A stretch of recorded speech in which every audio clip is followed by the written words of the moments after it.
The faceless man in the attic. The house was silent, save for the occasional creak of old wood settling. Ellie sat in her bedroom, the glow from her phone screen the only light in the room. She had moved into this house only a week ago, an old place that had stood empty for years. It wasn't her dream home, but it was affordable. And she convinced herself that the eerie silence was just her imagination running wild. That was until she started hearing the noises. At first they were soft, barely noticeable, a light tapping like something knocking on the walls. Ellie thought it might be the wind or maybe even the house itself. But tonight the sound was different. Louder, more deliberate.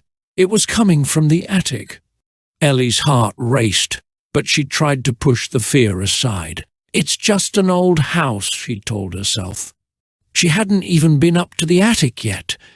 Maybe something had fallen over, a box shifting from years of neglect. But then it happened again. The sound grew insistent, echoing down the narrow hallway that led to the attic door. She couldn't ignore it anymore. With shaking hands, Ellie grabbed the flashlight from her nightstand and made her way toward the source of the noise. The hallway seemed to stretch longer than she remembered, the air thick with an uneasy stillness. Each step felt heavier, like something unseen was pressing down on her. The attic door stood at the end of the hall, slightly ajar. That's odd, she thought. I don't remember ever opening it. The tapping had stopped now, replaced by an oppressive silence. Ellie hesitated. Her mind screamed for her to turn back, to lock herself in her room and forget she ever heard anything. But something deeper, a strange pull, urged her forward. She reached out and pushed the door open. The stairs leading up to the attic were steep and narrow. Dust floated in the air as she ascended, her flashlight beam cutting through the thick gloom. The smell hit her first, a stale, musty odour, like something long forgotten. At the top, the attic was vast and empty, save for a few boxes scattered across the floor. The beams overhead cast strange, jagged shadows in the dim light. For a moment, everything seemed normal, just an empty attic in an old house.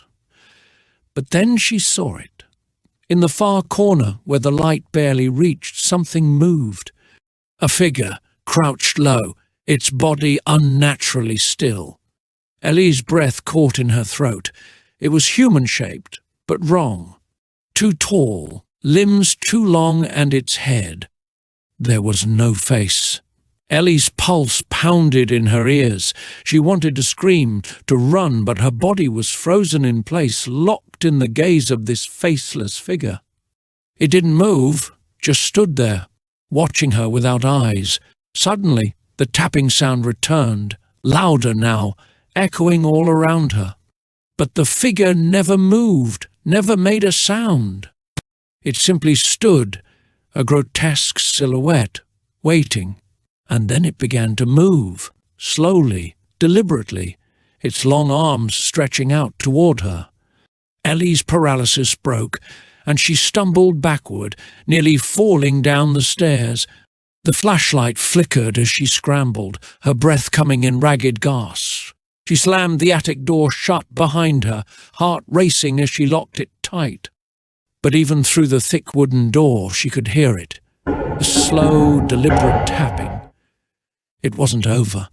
It would never be over. The faceless man was still there, waiting in the dark. And he was coming for her.